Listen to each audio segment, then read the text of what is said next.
Oil continues to struggle with low levels. The light, sweet crude oil market initially rallied a bit during the course of the early hours on Friday, but the $60 level seems to be a bit of a barrier to overcome. If we can break above $60, then I think the light, sweet crude market will do fairly well and probably start grinding its way back towards the 65 level.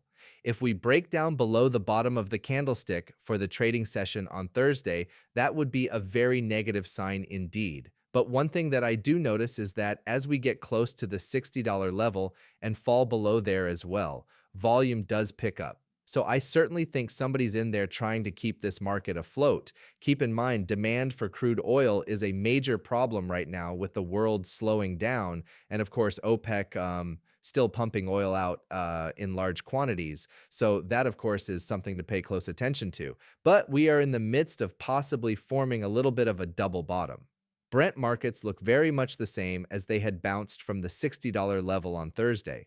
On Friday, tried to continue that move, but have fallen a bit. Are we forming a bit of a double bottom at the $60 level in Brent? It's very possible, and this is something that I'm watching. It's also worth noting that the last couple of significant drops have seen a lot of volume on days that we have turned things around. I do believe somebody big out there is trying to keep this market afloat.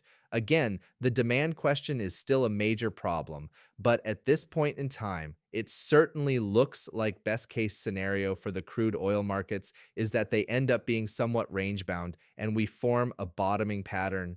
We had attempted to do that previously and it failed. So sooner or later, the buyers come back. We are heading a T into a time of year that is typically fairly bullish for crude oil. So that does help. But right now, we have far too much economic uncertainty for people to go Allen on the petroleum trade. If you enjoyed the video, give me a thumbs up and subscribe to the channel for more analysis.